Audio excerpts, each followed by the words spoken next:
Happy Sunday. Apparently it's Milwaukee Day, so happy Milwaukee Day. Wonderful. I am Haiti Soufran. My pronouns are she, her, Lee. I am the manager of filmmaker programs at Cartemquin Films based in Chicago. Folks that aren't familiar with Cartemquin, we've been around for over 50 years supporting documentary in service of democracy. So all of the civic engagement, all the civic questions and work. So primarily my work at Cartemquin is to support our artist development programs, such as our Diverse Voices in Docs Fellowship, along with our Works in Progress KTQ Lab screening series and public engagement programs. I'm really excited to moderate this panel because as someone whose background is really steeped in community organizing, engaging civic practices, and also using arts as a vehicle for civic and social change, all of these panelists have really stepped up their game in terms of really accentuating why we need to think about ethics in documentary spaces. So before I talk soliloquy about this work, I would love to make some space for their panelists to introduce themselves. Thank you. Hi, I'm Jules Roskam. I am obviously a documentary filmmaker and an educator. I'm an associate professor of visual arts at the University of Maryland. And I'm here at the festival with my latest hybrid doc film, Desire Lines, playing right after this screening at the Oriental, if you want to come up and join us. Yeah, I mean, I'm not going to take up a whole ton of time introducing myself, but I'm excited to have this conversation as someone who is, I've been accused maybe of being obsessed with ethics, so I look forward to getting into the weeds in thinking about ethics and documentary and other things you all might be interested in talking about. Hi, everyone. My name is Laura Tatham. I'm an independent documentary producer. My pronouns are she, her. I'm also here with a film that I produced called All We Carry, and I'm just really excited to be in conversation with everyone, talk about the current issues in documentary filmmaking, of which there are many, and can't wait to hear some of your questions as well. I have one. Hi, I'm Ruth Lightman, and I'm here with the film No One Asked You. I'm a documentary filmmaker. And No One Asked You uses comedy and outrage to talk about the conversation on abortion. And we filmed some in Milwaukee. We filmed all over the country. And I, too, am obsessed with ethics and talking about that. So I'm excited for this conversation. Oh, wonderful. Feel free to check out your programs to make sure you catch all of the screenings of our filmmakers this festival. I know I'm going to catch a lot of them the way my schedule is set up, but what is time? So how we're going to structure this panel is we're going to have our panelists talk a little bit about their own experiences in documentary. I have some questions, thoughts, inquiries that I want to share, but then we'll also make some time after our panelist conversation for some Q&As from the audience. Largely in part because I'm a big believer that we are all experts in our own lived experiences, and the questions that we pose to each other are often generative of a learning collaborative space. With that in mind, I would love to hear a little bit about everybody's experience in navigating ethics in documentary, whether it's from a creative perspective and how you're addressing stories, or just how you started realizing ethics became a deep part of your creative process.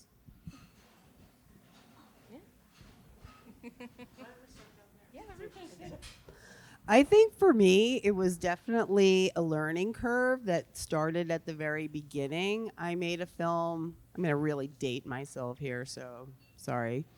My very first film was a film called Wildwood, New Jersey, which has had this crazy, weird viral life since.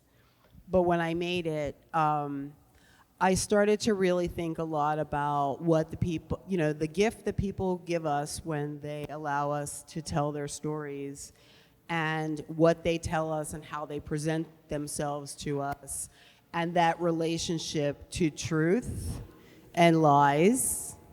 And I also, because it happens that somebody in that film told me that they had killed someone, and what was my responsibility around that, and I was a very young filmmaker at that time, and so that is a central question for me and has been, ever since.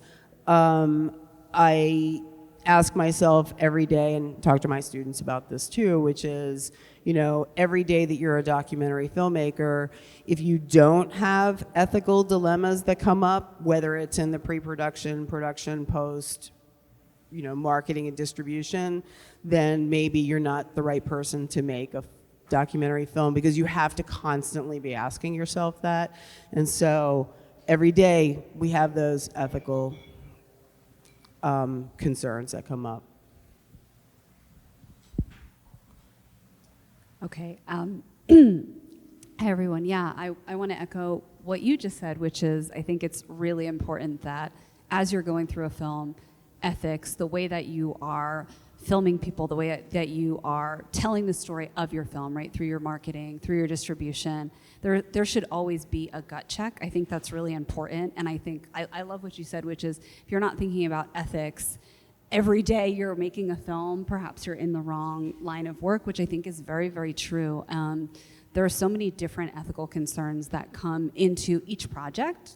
Every story is so different, and just kind of looking at and identifying what those potential problems are early on in the project, and then reevaluating every time. I think for me, a very important, I've made films about a lot of different social justice issues, so it's a wide range, and I think that really one of the most important things to do is to constantly check in with your participants, see how they're feeling, see how they feel about being portrayed, giving them a voice, and giving them as much of a voice as they feel comfortable with early on and often is really, really, really important, because, getting the ability or having the ability to tell someone's story is an incredible honor, and it comes with a lot of responsibility, and I think it's an honor that people should take a lot of respect with as they're trying to tell that story. So that's something I always think about first and foremost when working on a film, which is, how are we honoring the story the subjects are telling us? How are we honoring, the lives that these people have put in? Because it's their real lives, and I think that's something that people, oftentimes you're aware of it, but you kind of forget. You're sort of dissociated. You're watching a film, it's in a theater, the lights are dark, it's all nice. You're not necessarily thinking like, this is what someone went through in real time. We're watching it happen. It's so difficult, and I think that's so important. Another thing that I love about documentary filmmaking that I've seen happen more and more is a lot of folks, when it comes to their distribution and their impact campaign, they're now making space to ensure that there are costs basically for therapy for the folks who have been a part of the project, to ensure that potentially as folks are going out and watching the film, talking to audiences, depending on the subject of the film, things can come up. And I think it's really important to give people the space and the resources to be able to talk about that outside of a public space, right, like a screening. I have so many things I want to say. It's like, what do I focus on? Maybe we'll start with to give a couple examples, like the first film I made, and then the film that I just finished that's here. And yeah, maybe, so I made my first film when I was 23. I had no idea what I was doing. I was originally trained as a painter, but I started working as an editor for this amazing cable access show and nonprofit organization that no longer exists called Dyke TV. And I was working with them, and I had an idea for a film, and they generously loaned me equipment, and I just set out across the country to make a film that was about, I started in 2003. It was about transgender men who bore children, which that would be a difficult film to make now, but 20 plus years ago, people didn't even know we existed, let alone that a trans man could carry a baby or any of these things. So it was I set out with this, I'm an experimental filmmaker, so I wanted to make it an experimental doc, and then I realized that would have been a disservice actually at that time to the participants in the film, because it was hard enough for an audience to wrap their mind around that we existed, let alone that this thing could happen, and then trying to package that all into an experimental form that served me as an artist didn't serve them. And that felt like even though it was a quote unquote aesthetic decision, it felt like an ethical dilemma at the moment to be I want to make a film that's made in the structure and form that I want that's compelling to me. But then all of these people are sharing their stories with me. It was very dangerous then. We're back, of course, in a moment where it's incredibly dangerous. Not that it ever stopped fully being dangerous for trans folks, but we're in a heightened moment of danger. Anyway, so I worked on that film. There's 19 different people in it, 14 states. I drove around the country filming it. And I, was in conversation with people during the process of post-production. And at some point I, did a kind of final check-in, like, this is kind of ready to go. Everybody's still feeling good. And one of the guys responded and said, like, I don't actually know. Like, it's a particular moment in my life. I feel like I might want to be taken out of the film. And I was really devastated for a number of reasons, including that, like, I'd been editing the film for like 2 years, and also I just thought he had a lot to offer. And, legally speaking, I had a signed release form. I could have said, too bad.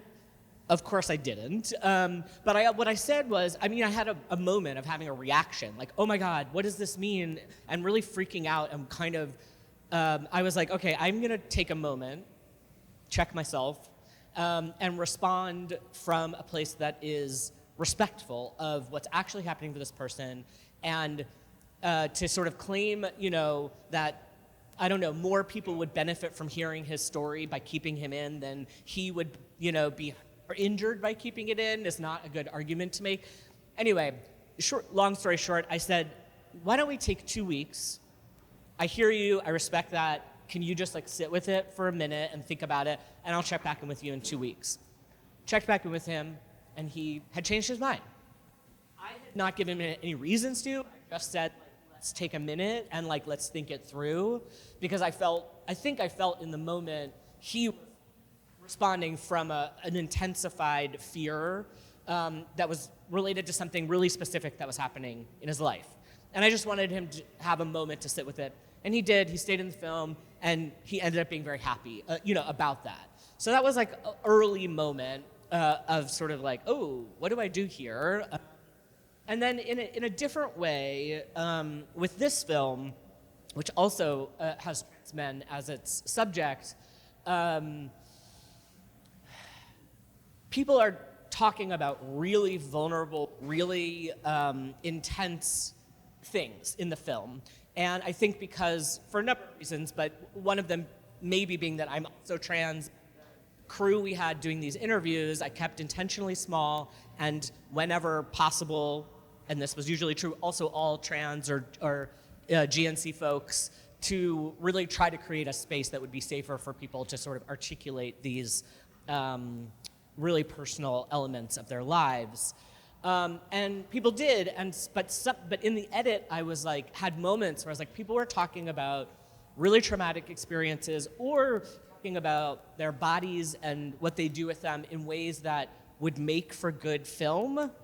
But I felt having them as a soundbite out of context, a larger interview, I was very worried about how those things could be taken up by the right or just anyone out of context in this current moment. We shot those interviews in 2019. So even now is an even more dangerous moment to be releasing this film. So no one was asking me, can you take that thing from me out of film? But I was sitting there thinking, what does it mean to put this thing in that's gonna feel sensational or feel like people were saying things that blew my mind. And we have similar experiences and you're blowing my mind, let alone people for whom this was gonna be a totally new experience.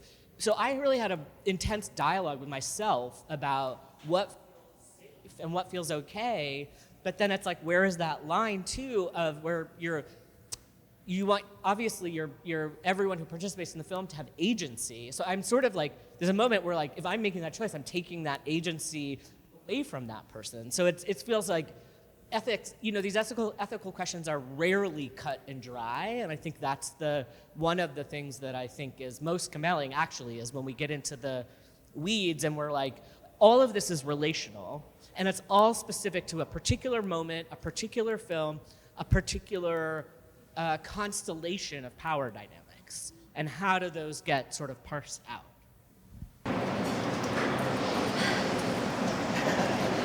Yes. Okay, so as you see, I was jotting down a lot of notes because everything that all these panelists are saying is so intersectional, right?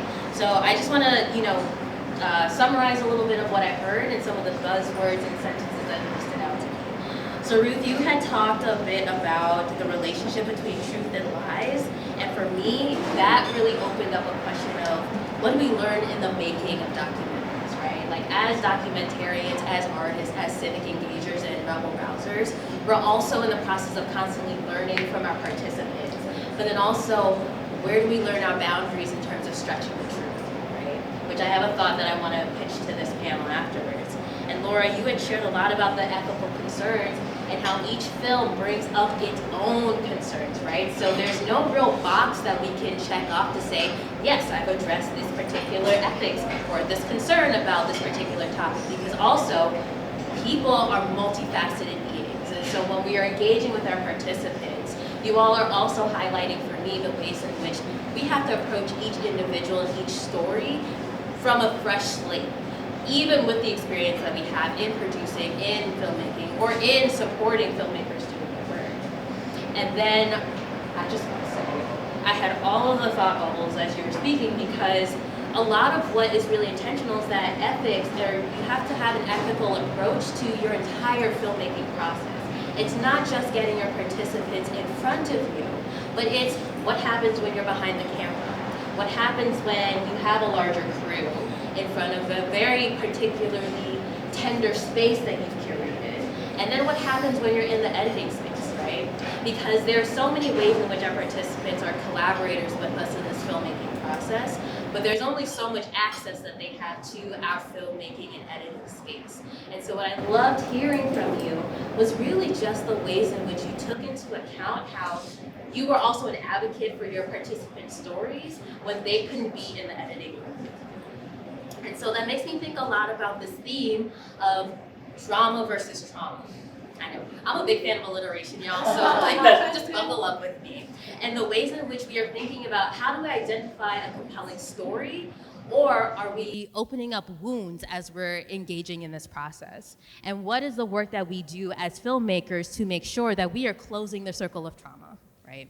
And so I was really curious about how each of you really took a moment, whether it's in a particular film that's screening in this series or in one that's in your catalog. How do you start navigating the moment where you identify this is a compelling story, but am I stretching the truth to make it sensational? I mean, I could start unless. Go for it. I mean, I don't know that I'm gonna enter the question maybe not where you landed, but because I don't know that that the question or that last part of the question, like, am I telling an interesting story? Am I stretching the truth? Like, I don't know that that resonates with me, but I think, so the last feature I made, which came out in 2018, it's called Paternal Rights, and it's about my family, and it's about childhood sexual abuse, among other things. And the second I started making that film, or started thinking about making that film, I was like, the last thing, that I don't know exactly what I want to do, but I know what I don't want to do. And what I don't want to do is create a voyeuristic experience for people that I don't know what it is about childhood sexual abuse or sexual trauma in general, but, well, I do know. But that makes people real, there's like, it just sort of amps up people's voyeuristic desires, and they really want you to kind of tell and get into the gory details of it.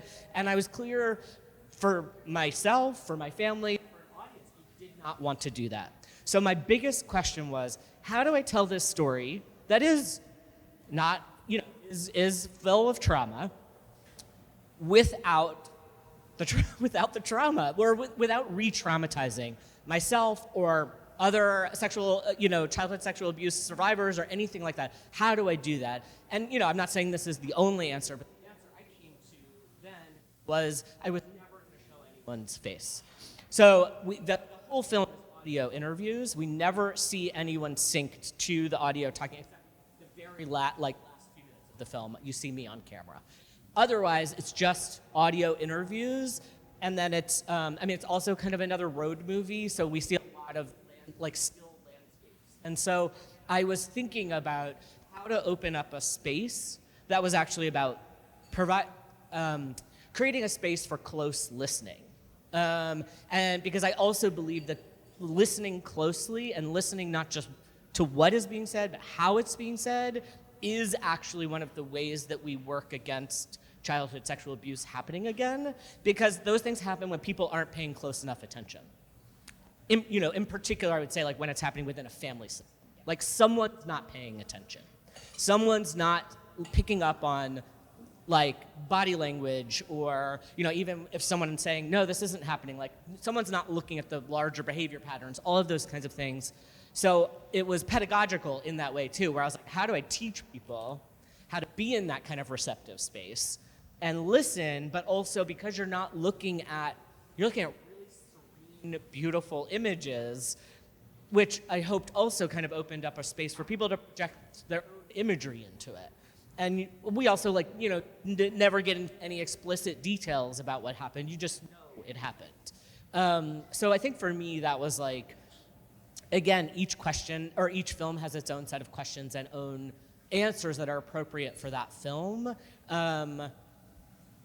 Yeah, and I think I will just say, like, I also noticed a trend that I feel happy about in a lot of docs now in the last few years, I would say, where people really are taking up really challenging issues, like the prison industrial complex, like, trans rights, like all sorts of stuff, and they're telling it they're leaning into the spaces where you can actually create joy or transformation in those, rather than kind of reinscribing the oppressive, traumatic systems. So it seems like there's like some kind of space opening up where people are recognizing like, okay, we could talk about these hard things and also not do trauma porn all the time. Yeah, hi. I just wanted to say I totally relate to what you were just saying. And I think, yeah, unfortunately, I've been in the same position where the subjects of the films that I've been working on, the subject matter, doesn't need to be stretched for it to be dramatic. And I think most of the time, as a matter of fact, we try to look for ways to make it less jarring, right, less upsetting for audiences. One of the last films that I worked on, it's 3 different families kind of telling their stories. It was about basically how formerly conservative Christians' parents' lives were changed when they decided to accept and affirm their LGBTQ children, and what that meant for their lives, what that meant for the relationships with other people in their community, people around them, and kind of what that looked like, right? Healing and sort of re-entering these new parent-child relationships. And there was a lot of really, really heavy stuff that was happening, especially with one of our youngest participants who, when we started filming with them, was 5. We filmed, she's 13 now, takes a long time to make a film, and really just trying to figure out how, most importantly, what we centered around her specific journey. It was very, very hard, but it was those moments of joy. And it was that beautiful verite footage of her playing with her brother, her, kind of her mom reading a story to her just living her life, and being able to show through these really beautiful sort of personal details of her daily life, kind of what that looks like, taking away this larger looming, issue that she was dealing with bathroom bills in her home state. And it was kind of trying to just zoom out. We know that's what's going on. We're talking about it, but we're not trying to amp up any of the drama because we don't need that. The stakes are high enough for her. And in the film that I produced that is here now called All We Carry, which follows a family that joins the migrant caravan in 2018, seeks asylum in America, and kind of those years in between getting their final asylum hearing, for which for them it was about 2.5 years. I think a lot of people are kind of curious about, why did you leave? They were in Honduras, they were fleeing violence, and a lot of people wanted to know, what violence were you fleeing? What happened? You said, family members have killed. What was that like? People want the answers to those questions, and we absolutely did not want to tell them. And I think a really beautiful and creative way that our director and our editor honored that is, we have because they were seeking asylum sort of at the peak of COVID when this happened. So their court case was over the phone. Their final court case was over the phone, and that's how a lot of it was. So we have those audio recordings.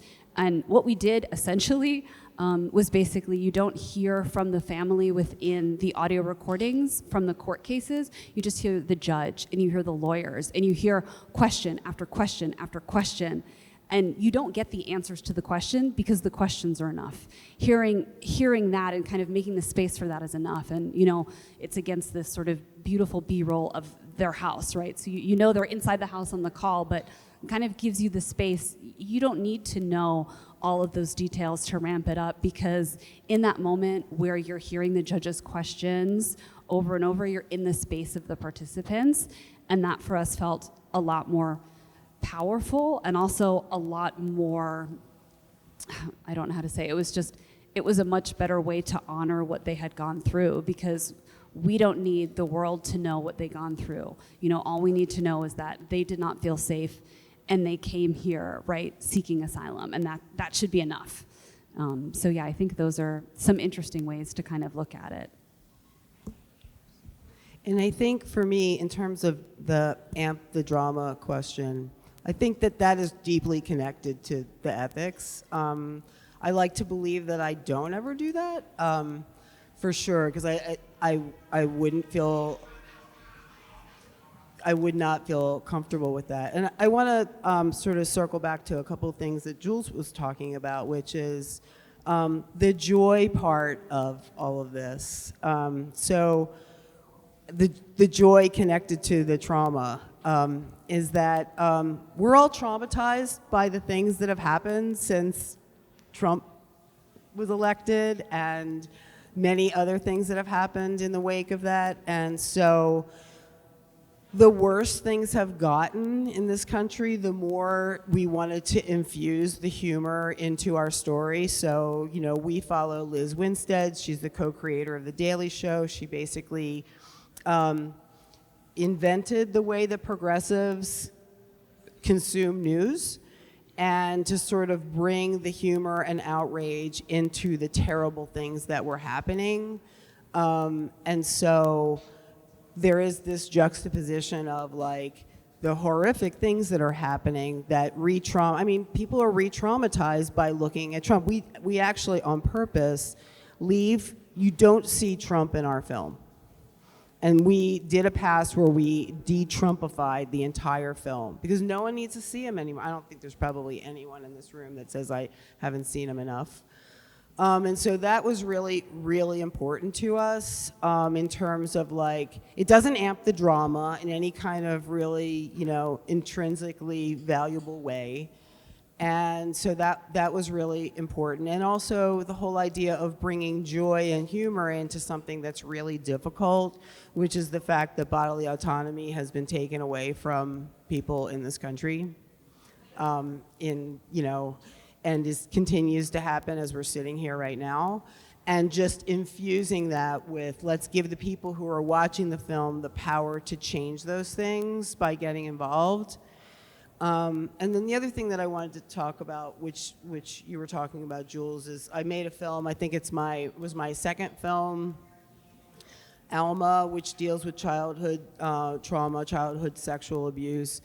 And I finished that film in 1999, and it had, an interesting life, and there's actually imagery in there that is evidence of the abuse that happened. It's actually mother-daughter incest that happened over decades, and also sort of looks at mental illness and generational childhood trauma and all of that. And I remember having this conversation with the team. We have these photographs that existed, and how do I use them? Do I use them? How do I take responsibility for using them in the storytelling process? And it was a very long process of trying to figure it out, and then we finally did. And I think that it was valuable. It was definitely not sensationalistic. It was basically helping the daughter in the story, who was a co-producer on the film, get through this situation. Because she came to me and said, you have to use these. And I was like, I don't want to ever have to use anything. And so we did figure out a way to do it in a way that worked. But then we ended up showing the film years later, very recently, and I realized at the time, when lots of people walked out, and they had never walked out of this film before. We had lots of audience arguments in Amsterdam and all sorts of things, but that had never happened, and I realized this is a different time. And when I show this film now, I have to put a trigger warning in the front of it, and I have to explain some things in advance because we are a different kind of culture now, and that responsibility has shifted and changed. And the onus is on us a lot more now, and I think we all take it and take it seriously. Can I just say one? I just also, I'm always afraid that when everyone's sort of aligned, we'll take away, like, this is the only one appropriate thing, and I'm not saying we're saying that, but I did just kind of want to jump in to say, I don't think leaning into the joy or the pleasure or the whatever is always the right thing or the necessary thing to do. So I just want to go on record as saying that, and I think sometimes sometimes the audience shouldn't be protected. And sometimes you can't protect them, and that's the point. And so I think that that's also a totally viable political strategy, personal strategy. I was just, as we were talking, thinking of, I was at a festival last month in Greece and saw My Stolen Planet, which is a beautiful doc out of Iran. And it was very hard to watch, and that was absolutely necessary. Like, I left being like, I don't feel good. I'm gonna go to my hotel room and be alone, and that's okay. Like, it's okay to be uncomfortable or activated or whatever. You just have to know, why are you making these choices, and what is that impact gonna be? Absolutely. Thank you for also adding that caveat in, Jules. And Ruth, thank you so much for highlighting the ways in which a film is never gonna be done, even though it leaves the editing space. I tell this to filmmakers all the time, like, think about the life and the legacy you want your film to have, because that is also part of its impact campaign, right? Like, yes, we want filmmakers to tour my film in these festival circuits, and then I want it to be in front of these audiences, and I want it to have this level of impact, or we're gonna, do a drive, we're gonna do a call to action. But your film is also a living legacy of a person that you were as a filmmaker, as the editor, as a co-producer. And you want to think about the legacies that it carries. And sometimes we don't realize we might fall into perpetuating a harm, or we're really examining ourselves and letting ourselves be reflected in the work that we're doing. So some of the things that really stood out to me in this particular conversation were, Jules, you had mentioned that documentary is a space for close listening. And what I love about your caveat was that close listening often rubs up against conflict, right? It could be internal conflict as you as a filmmaker, or conflict between the audience and yourself, or conflict between the protagonist or the participants in your film, and the ways in which that they're navigating these very real-time experiences of their life. Which leads me to something you had said, Laura, about how the stakes are already high when it's personal, right? And so there's no need to really stretch the story, but it's really to listen closely to the story and really see the ways that we're bringing the audience into people's lives. And we don't need to have all the sensationalized questions answered, because one, that's a level of access that was not really consented by for the participants, right? So it's like, how do we be the story holders and minders of the things that are gifted to us by our participants. But simultaneously, we're also saying the information isn't in you needing to know what systematic harms were done in this granular detail, but it's really an observation of the structures, right, that the films are containers for, the launchers of these conversations that we're having, or the radical imaginations that we want to have, right? So I love, Ruth, the story that you shared about, de-Trumpifying the film and really like erasing it, because we're also thinking about, at least I think about documentaries as forms of radical reimagination, and the ways in which we are taking these seemingly everyday stories, but really thinking through what would happen if this was different, What would happen if we really sat close to the conflict or the harm and really think about how, are we an active agent in supporting one another's vulnerabilities, right? Instead of a voyeuristic nature in approaching documentaries? Or am I really, and is this an opportunity for me to keep learning not just my own craft, but my own ethos, right? And ethos is like such a buzzword, right? Like, I don't know if y'all went to grad school like I did for creative writing.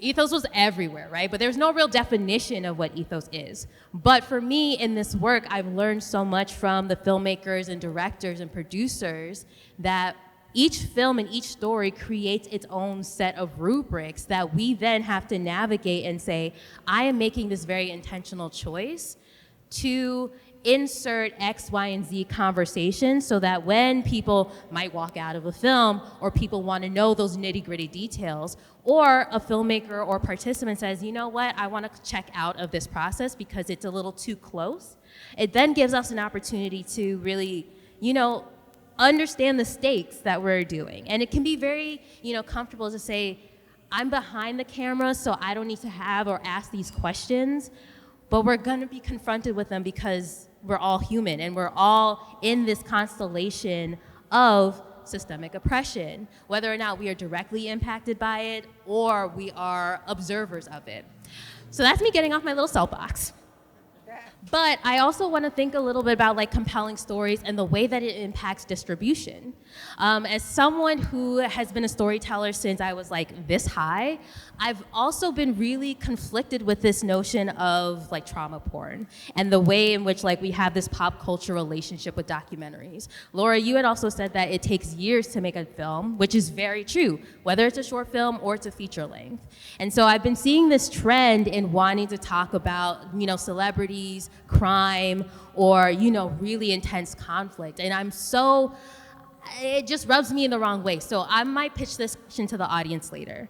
But I'm really curious about how you as all filmmakers and really critics of this, field, how have your own ethics guided you in your distribution processes? So, in thinking about when you have a new project, what are some of the hard no's that you're like, my film and my participants are not going to engage in this particular practice? So what are some of those, ways in which you think about your ethics and the ways that you approach distribution? I know that was like a question. Ruth, do you want to start? I am a deep critic of distribution. Audiences deserve a lot of credit for what they are able to watch, enjoy, see, absorb, everything. Right now, more than ever, I think we have a system that there's a huge disconnect between what people are making on their own and what distributors are buying and what they want to buy, because they want it to be like. And when we talk about with what all we do, what's out there? Crime documentaries, sensationalistic, and celebrity documentaries. I could say that No One Asked You is a crime documentary because it's a crime that our bodily autonomy has been taken away from us and we should be outraged, but that's not what they're talking about. And I could also say that it's like I made a celebrity. There's a bunch of celebrities in my film. It is not a fluff piece. I never wanted to make something that was like, this is important because somebody's famous, right? So it's like the opposite. The people we made this film about are tireless activists.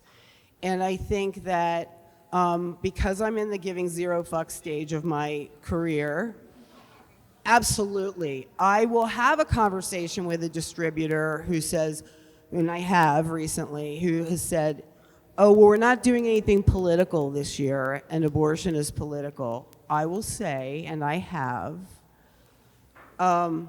you didn't just say that. Please don't say that. Let's have this conversation.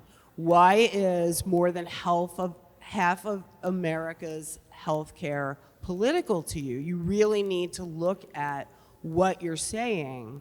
And at least for us, we're on the film festival circuit right now. We're trying to we're playing in all of the places that you would think that would be hard to play, but it's all the places that we filmed in: Alabama, Mississippi, Arizona, Florida, etc., Ohio here. And audiences, there's this huge disconnect between what audiences really want, because really they want to have control over their own lives, and the distributors who say, no, actually, you really just want to be entertained. And I think that it is really up to us to be really outspoken and really we have a system that makes us, bow to the distributor, be apologetic, be, always trying to court them. And they need the work. They need the work. Now all of the streamers are making their own work, and it all sort of looks the same. So, I definitely applaud the people on this panel who are making their work the way they want to make them, because they know that there's an audience for them. And how do you get that audience? And so our project is all about building the impact campaign, which we've been working on. Our impact started the day that we premiered the film, and probably before that, to be in all of these places, because you're basically trying to sell your film to someone who doesn't even think about that or care about that, and that's not why you made your film in the first place.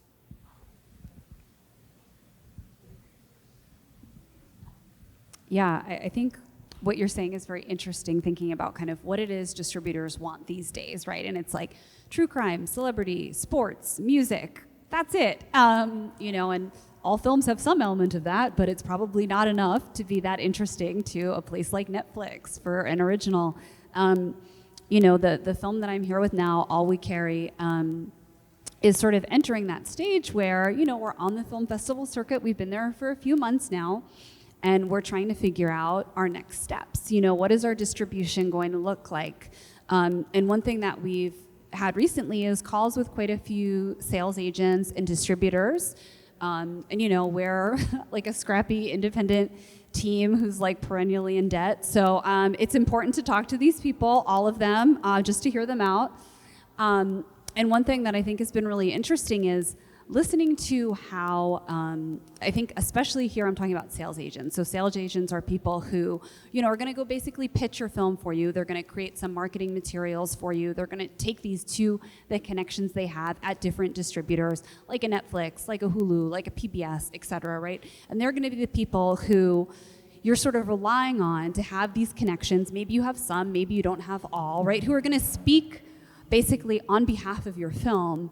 And that's something that, for this, our team has been very, very protective of. And it's been really interesting to see how these sales agents have spoken about the film. We've had people on the calls who've used the term illegal when talking about a person who's, entering the country. And, aside from the fact that no human is illegal, right? Asylum is a legal process. It's completely legal. You're able to come into the country, claim asylum. That does not go without, that is within the bounds of the laws that we have in place in this country.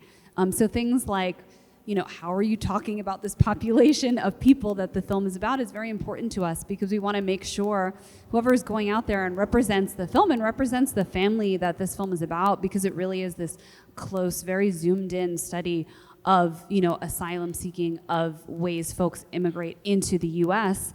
You want to make sure that you're honoring the people who have given their time, who have given a real part of their lives to be part of this story, and make sure that not only the people who are talking about it, but they're talking to the right people. They're not talking about people who want to create a very sensational headline or a log line for the film if you're flipping through a streamer, like Trump's US keeps people out. I don't know, I can't make it up, but, and sort of thinking about de-Trumping a film, that's something we did in our film. I think Trump's name comes up twice, and it's because the people who are seeking asylum refer to the border wall as Trump's wall, because that's how they know it. However, we don't have, any politics that's going on because there are so many of these issues that transcend a single presidency. You can't say that we didn't have problems with asylum seekers before Trump. Everything that was going on, what happened was Trump really sort of placed a spotlight on it in a lot of ways, and I think activated a lot of people to suddenly look at, critically think about, and care about these issues, but they will exist before and after him, long after him, which really has nothing to do with distribution, does it? But just something I wanted to add. But yeah, I think that's really important, just to think about where you want the film to go, what feels like a correct home. The last film that I worked on, Mama Bears, which is about, these families who are accepting their LGBTQ children, which, goes against sort of the teachings of a more rigid, right, church that they come from. We found a home on PBS, and that was really important to us. We talked to the women that were involved in the film, the Mama Bears, right, that's sort of what they call themselves, and they wanted it there because we know that PBS has sort of an older audience, they have a wider audience, and they have an audience that ranges, I think it's available within like 93% of American households. So we know it would have a large range out there, and it would be available free. So people would be able to come and access it. And for that felt like a really important part of our distribution plan, which is, okay, you know what, it's 8:00, grandma's gonna watch Independent Lens, let's see if we can change her mind about something, So that was really important for us, and I think that should be really important, especially if you're working on a film that's about some sort of issue that feels important to you and you want to make sure is getting to the right place. So I don't spend time repeating a lot of the critiques, very rightful critiques of the distribution landscape. I'll maybe just focus on something specific about Desire Lines, the film I have out now, while also maybe just say yes, the distribution landscape is a nightmare. It's bad getting worse, especially for independent documentary. It's terrible, and we've said no to a number of sales agents and distributors for this film because they have a cookie cutter approach to everything, and if your film doesn't do well with that cookie cutter approach, they don't try to do better, they just shelve it, and then no one sees the film. So maybe you have a big fancy distribution company that you put a stamp on your film with, but then no one sees it because they don't bother, trying. So we're trying a more kind of a much more grassroots kind of approach that fits the film. So okay, that aside, so the thing I was thinking about, or one of the things I was thinking about as you guys were talking was, again, the really messy parts of this, where what if your interests conflict with the interests of your participants, or there's a perception of a mismatch, or, okay, I'm going to stop speaking abstractly, to say something specifically. So very lucky, we premiered the film Desire Lines at Sundance this year.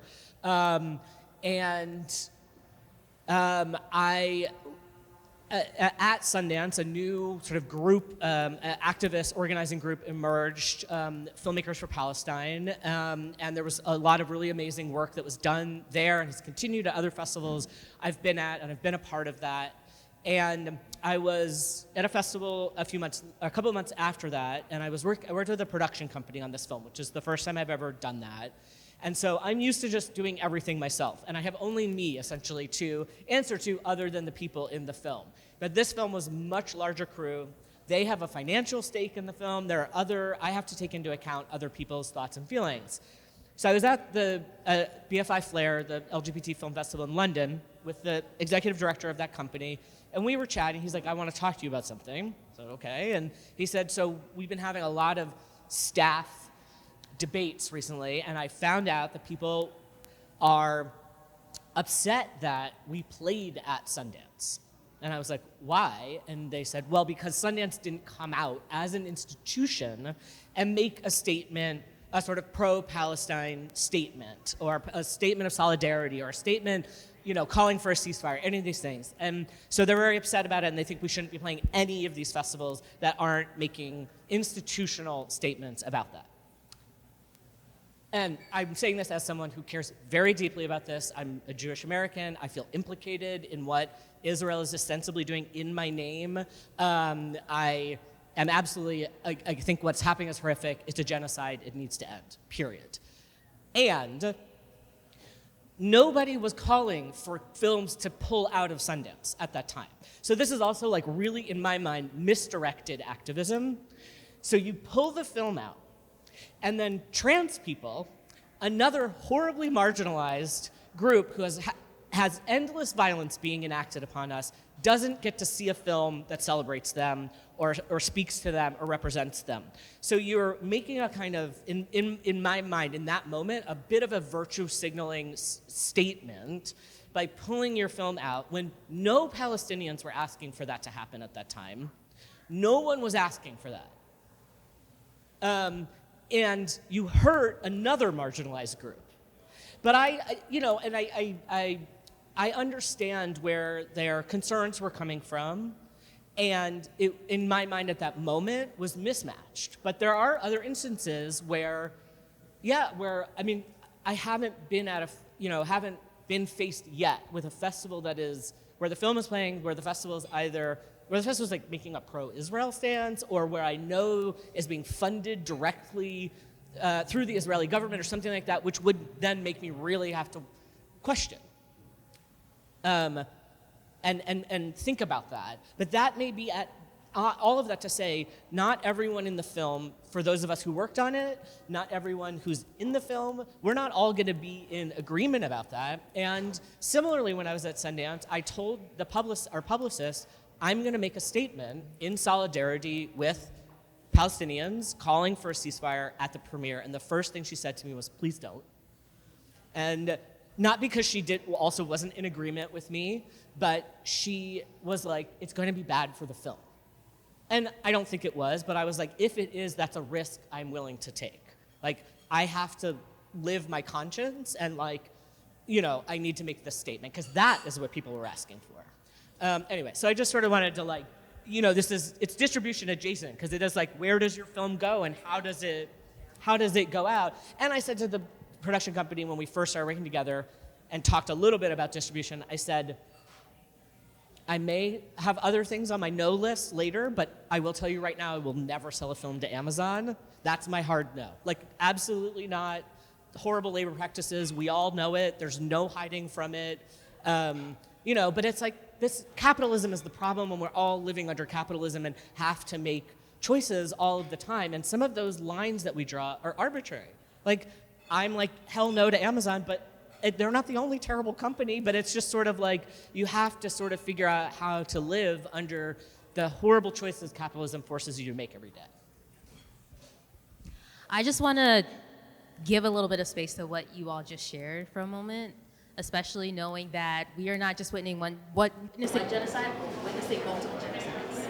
And so many of them are also intersectional and intersected that it is really difficult. And I think as documentarians, and this is me getting on my soapbox again, so I apologize. But I think as documentarians, as artists, we are also in a really nuanced position to be able to use our craft as part of an archival conversation and really let our ethics lead the work that we're doing. So it's not just that we're putting out joy-making, juxtaposition, really hard-hitting, comedy plus films, but we're really able to use our craft in a way that is expansive of what documentaries do. Right? It's not educational, but it's emotional. We all have personal stakes in it as documentarians, and so I really think about, and I challenge all the filmmakers that go through my fellowship this question. I'm like, what are the stakes that you have? What are the stakes that you're willing to die on? And what's the hill that you're willing to defend? Because again, we are thinking about this work as legacy building. We're thinking about this work as intersection. You mentioned, Jules, talking about approaching your distribution for your latest film, Desire Lines, from a more grassroots perspective. As an artist, I've always come from a grassroots lineage of your art is also intersected with the communities that you're engaging in. And so y'all are learning a lot about me, actually. So anyway, so really thinking through how all of our work as documentarians is in essence grassroots. Right? We are thinking about the audience, not just in terms of the people that this film is going to be in front of, but the distribution. So Ruth, I love that you gave us the real example in your life of telling us that distributors need to do the work. And so as documentarians, we are also owners of our work, right? So we're thinking about copyright and not just how do we get our films across different platforms and to streamers and to, homes and et cetera. but we're also thinking about how do I maintain ownership of my own stakes, of my community stakes, and I say community in terms of the participants that are part of this. And how am I also able to use this opportunity when I'm going to the distributor, even if I say no to them based on their cookie cutter marketing practices, is this an opportunity for me to get someone to think critically about their own approach? Or why they're so uncomfortable with being uncomfortable about the topics that your films are coming up against? Or is this an opportunity to really use your film as a calling card for let's mobilize around creating our own film festival if needed? Let's think about the ways in which we are also propelling our work and documenting the past, but thinking about how it impacts our present so that we can make radical changes to the future. Okay, that's the soapbox. So I'm also thinking about, distribution and ethics, and I'm also thinking about access, because each of you have really highlighted the different ways that your films, both you as a visionary, you as a distributor, you as a filmmaker, are also thinking about your relationships with your participants, right? And there's such an ethics practice to it. I'm not sure if folks have been made aware of the DOG framework from the Documentary Accountability Working Group, but they talk so much about the ways in which we mitigate harm as filmmakers by really including our participants in the filmmaking process. Part of like whether it's collaborative, creative, but really thinking through what's the access you have to your participants or to the story. And so I'm really thinking so much, I'm thinking all the time, but I'm thinking so much about the way the DOG framework is asking us to create communities of care when we're doing this art practice. So I'm really curious to hear how each of you really took a moment to say, when you were making a particular film, how did you approach creating a community of care, both behind the lens and in front of the lens? I mean, I could say that it's my thinking or ability to articulate, I guess, when I'm thinking about that has evolved over time, but I think maybe because almost all of my films are, coming from within my own communities, and so they're always coming out of dialogues that are already happening, and I'm making films in part to help trans folks not just survive but thrive, right? So I'm already thinking about that. And I don't know, maybe it's because I was raised by a therapist and I have a lot of therapist friends, but I'm also always thinking about, I feel like with documentaries until maybe somewhat recently with this sort of community of care or thinking about mutual aid, these sort of shifts in our larger culture around that language and thinking about that, sorry, I just totally lost my train of thought. Anyways, I've been thinking about that for a while. Oh, I know what I was going to say. We focus so much on the audience. What are other people going to get out of making this film once it's done? And that has caused, I think, a lot of people to not think about what is happening to the people who are in the film, not only in the film in front of the camera, but behind the camera. What is it? Because it's, in my mind, one, yes, maybe then if you're not thinking about that, then bad things are happening. But it's also a huge missed opportunity. We talk about audiences being able to be transformed by watching a film. Well, what about being transformed by making a film? And so I started thinking about that a long time ago. I really very actively with my, I guess, third film, and I was thinking a lot about Theater of the Oppressed, which was created by Augusto Boal, and is just like a really, I think, amazing opportunity using theater to kind of heal from trauma, essentially. And I was like, well, how do we apply that to film? And so I started thinking, I created a film that was like, essentially using that model. And then I was just thinking about it more generally, like, how do you create opportunities for participants not to just show up and give you their story, but to do something that's actually relational?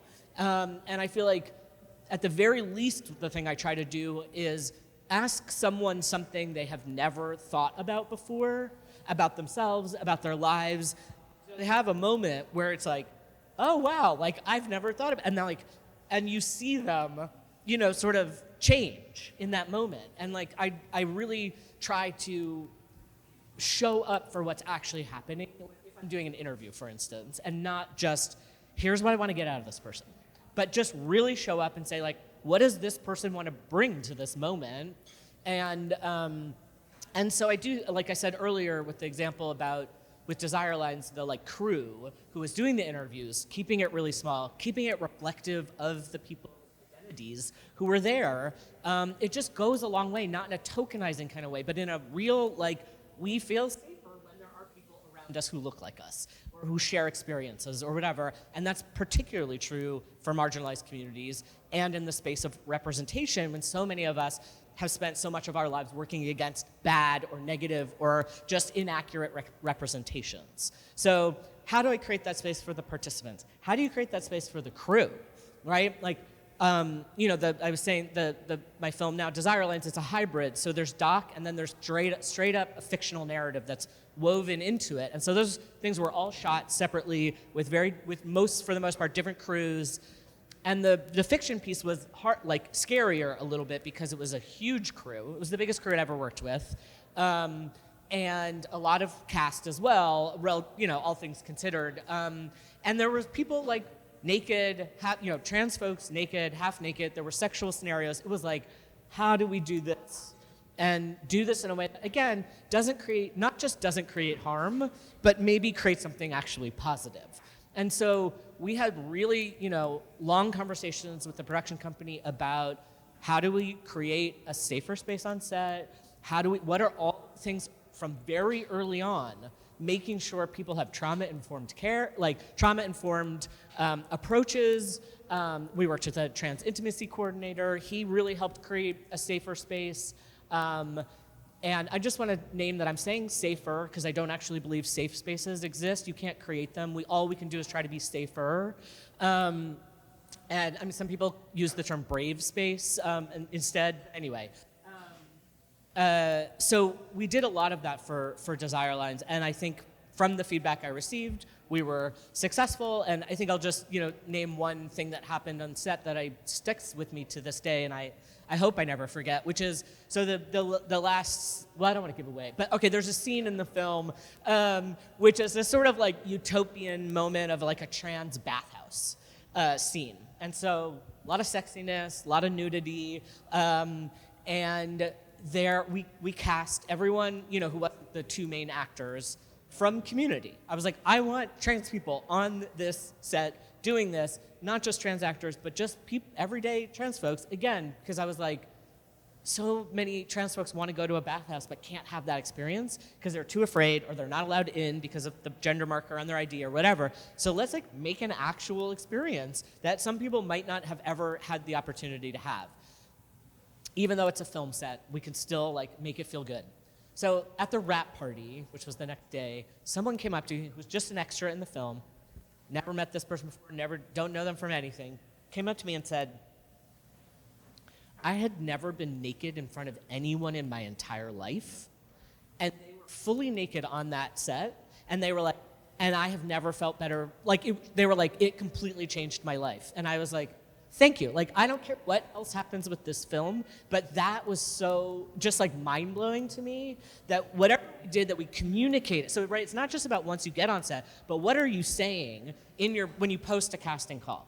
Who's responding to that, and how are they responding? What are they saying is going to be on set that's going to make you, someone who has never taken your clothes off in front of people, be able to show up and take your clothes off? Well, communicated very clearly all of our safety protocols, all of our practices, all things about bathrooms, right? It's so you have to be thinking about it on every single level in order to create a space for even people to arrive.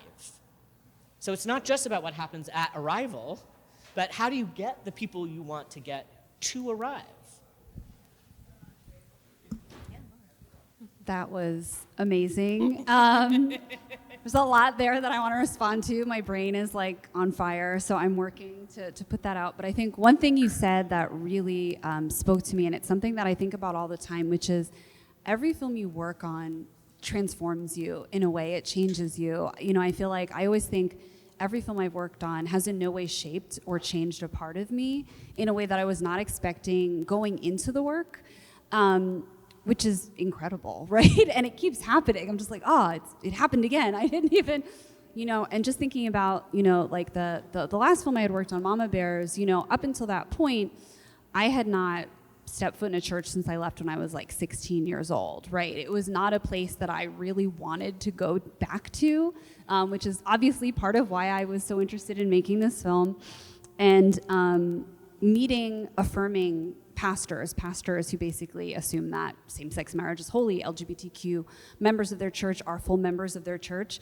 Meeting these people in all different parts of the country, we filmed with so many of them in so many places, was really healing for me, and for me in a way that I wasn't expecting, and really got me to confront a few things. And it's to the point now where my knee-jerk reaction when I hear someone talking about religion isn't like to shrink back as it had been for so long. So I mean, it's, you know, it changes you in as many ways, I think, as it changes the people who you're honored to be basically letting them participate with you. I think when it comes to making folks comfortable, how to get that to happen, I think, you know, I'm a producer, right? So I think the most important thing I can do is pick really good directors and people who I think are coming at this from a really beautiful and compassionate place. You know, for Mama Bear, so many of those women wanted to tell their stories because some of them were farther along in their journey. And again, Mama Bear is ferocious, like that's the whole thing. You know, they really wanted to be out there. But what we did really early on with all of the women that we filmed with was have conversations with them off camera, and have many conversations with them off camera. It's about relationship building, right? It's about making people feel as though they can trust you, making people feel as though if they're asking a question that maybe they don't want to answer, they can say no to you, just kind of giving them a space where they feel comfortable enough that when that camera is on, they feel okay, and they feel okay to kind of speak their boundaries if they have that. And I think I've always worked with very small crews, mostly because we did not have money for larger crews. However, I'm a big fan of it for the reason that I think that it really puts people at ease. You know, if you have just a camera person, maybe a sound person, you know, a lot of the times, for Mama Bears anyway, our director would set something up and leave the room because she didn't want to sort of be in the way, right? She just wanted one person there, you know, have the sound running from outside. So people felt really comfortable to do what they wanted to do. And thinking about the film we have here now, All We Carry, you know, the director on that film was really amazing. She's actually filming me in the back of the room right now, which is very cute. But her relationship with the family was something that my producing partner and I, Laura Ploney, kept being sort of in awe of. You know, she met them on the migrant caravan when she was filming. They spent 3 weeks on that together. They were riding through open cargo trains together. They formed a really, really fast and really, really strong bond that has continued to last. You know, it's now 6 years later for her. You know, she basically left when she realized she wanted to make a film about this family. She was living in Colombia, and she left her home because COVID was about to hit, and she was like, if I don't go now, I'm not going to get back into the US. I'm not going to be able to be there for the family, for Myrna and Magdiel. I won't be able to film with them. I won't be able to know what's going on. And also, I just want to make sure they're okay. So she relocated her life to Seattle for, I don't know, a year or two, just like staying on people's couches, doing what she could. She became part of their COVID pod. When the wife in the film, when she gives birth to her young daughter, Katie is the person that stays with their son for 4 days because, you know, you can't have that many people in the hospital. You know, it was a little bit past the worst point of COVID, but it still wasn't very good. So there was a trust that was built there, and there was a relationship that was built there from very, very early on. And there was an honoring of that relationship that I had not seen before in my documentary work, and it's something that I will never stop applauding you for, Katie, because I think it was so amazing. And just being able to see that, you know, and the intentionality that she and the editor, who were both in this COVID pod, took with talking with the family. I mean, they had so many conversations. They became very good friends, you know, and having those conversations over and over again off camera when she finally did want to have, you know, one interview with them, which was the final interview, which was kind of talking about, like, do you want to talk a little bit what had happened? Do you want to talk about how you feel?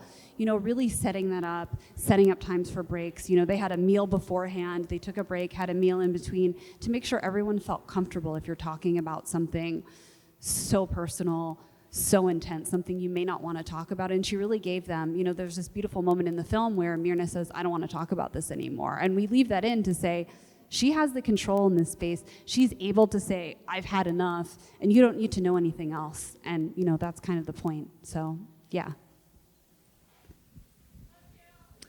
A couple different things. Just echoing what you were all talking about. These films, they do transform us.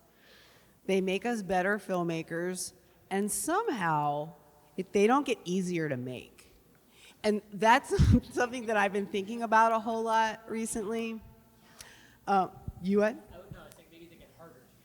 And maybe they get harder. I think they do get harder because I think we're harder on ourselves. I would say, unlike the films that I've made in the past, and someone brought this up earlier, and I forget actually in what context, but you know, I think in my past, all of the other films that I've made films about people who have possibly never been asked a question before ever in their lives, and then these people become the center. We center them, and that's why they fascinate us, because they're amazing humans. And in this case, in No One Asked You, we have a couple different things going on where we have Liz and her giant personality and all of these comics who have so much heart, and then through them we meet all of these different people, stakeholders for abortion, providers, escorts, people who have given up their day jobs to volunteer, and that's what they do. And so in this particular case, I learned so much from my subjects because Abortion Access Front is a community of care. Like, so in like the true Mr. Rogers form, I made a film of the people who were helping the people who were helping the people get abortions. And that's real. So I learned a lot from them. So this kind of comes back a lot to the whole ethical question too, because we can't really be friends, or I feel like I can't really be friends with my subjects. Because there are subjects and anything can happen. But at the same time, you love them, you adore them, you would love to be doing those things with them. Actually being out on the festival circuit is great because you bring them into these spaces. But it's also kind of fraught, too. I probably shouldn't bring this up, but I feel like since we're talking about the industry, and because I am in the zero fuck stage of my life, I'm still scratching my head about this because we have these comics and they're amazing, and there is this community of care. And I value this, and I've learned from it, and it's awesome, and it's made me check myself in a lot of ways. So recently, we were at a film festival in a battleground state with some of our main subjects, and we were at a party. And we brought our subjects to the party because we wanted to bring them. We brought them in. And the jurors were schmoozing my subjects a little too much. And it made us really uncomfortable. And I'm saying this because I'm actually still processing this very thing. And it was really detrimental to my subjects. Mainly because they were talking to them as if we had won the prize, right? Like, just like it was weird. So this is very recent. You can look up my history and maybe you could figure out which, but I don't know. So when we think about our documentary subjects coming to these spaces, which are really celebratory and, you know, actors get to go home at night and become the person that they are, but our documentary subjects don't. And so I'm still trying to figure out how I can remedy what they take so personally, because it is so personal, and also just in terms of like the people that we center in this film. So I have had 2 abortions. But I also really believe that, you know, abortion access is not accessible unless it's accessible and affordable to everyone. And that's what we're talking about here in this country. And so the film features only, I think, one cis white female comic, and everyone else, there's 3 trans comics, and it is truly intersectional in what Liz put together in the comics that are out there. But I think all of those things are at play, and comics can probably take care of themselves a little bit more than escorts that have quit their jobs in order to fight for bodily autonomy for all. And so those are the things. And so when I think about like a documentary that's nominated for an Academy Award, and their subjects are walking on the red carpet, and it's like and they're poor or something. I don't know like what it is, but like the insensitivity and the disconnect, I feel like, I don't know, we need to do a lot better. And so if the people who were in my film were actors, I would have looked at it totally differently. But they're not actors, and they put their ass out on the line. And so I have a really thick skin when it comes to all this stuff, so I'm like, I don't care, it's all fine. But like, I was really wounded by that experience for them. So, yeah, I didn't mean to go down that road, but I felt like I needed to say that, because I feel like our industry, has a responsibility. And so if I had to sort of take it back to the thing that I said at the beginning, I was thinking about what you said, and illegal. Yeah. Our president in the last State of the Union said illegals. Yeah. And it was on his script to say abortion, and he didn't. Yeah. It was on he chose. Mm-hmm. He chose to say illegal, and he chose not to say abortion. And I definitely went off on a tangent there, but our language really matters. It matters. Yeah. Thank you so much. Ruth, thank you so much for just sharing that experience, because I know even as we're like processing it, there's still always going to be things to process. And I think that's so much about the documentary film landscape. Like, we're never going to films are never going to cross. And I think what you all really highlighted in this particularly this last comment, I love my notes. Okay, so some of the things that I just kind of want to close us out with is thinking about vulnerability over voyeurism, right? Like thinking about the ways in which we can sometimes fall into misdirected activism. Right? Like, we want to laud our films, we want to laud our topics, we want to laud these themes that we're highlighting, but we also need to think about, again, the legacies that our films are going to have. And one thing that I think a lot about impact, and I tell this again to all the filmmakers that come through my programs, is that when you're thinking about your impact campaign, it's not just when your film is out of post. You're actually thinking about your impact campaign the moment you ideate your film, because the impact comes from building these relationships, building these nuances, building these circles, and building these spheres of influence in which you are thinking about your film from ideation all the way to post, and saying, these are some of the revolutionary acts that I'm taking, even if it's hour 45 in the editing room, or you're doing and shooting B-roll, or you're thinking about calling representatives or building in some of these practices. And so one of the things that I'm also going to close us out with is thinking about this work, and when we talk about access and talk about documentary, is how this work is really asking us to be transformative and not transactional, right? And how we're really in a position of being the revolving door for these stories to come out into the world and also inform us as we continue to do this work. Everything is the cyclical cycle, and as again I said at the beginning of this panel, we're all multifaceted beings, but we often need other people to show us the way our prisms need to shift a little bit. So while we don't have time for questions or comments, I want to thank everybody for attending today's panel. I also want to thank our panelists for all of the thought exercises. And go see their film. No, I mean it. Go see their films. And please connect with them on the ground if you have time to, if they have the space and capacity to, because also take care of yourselves. Film festivals take a lot out of you.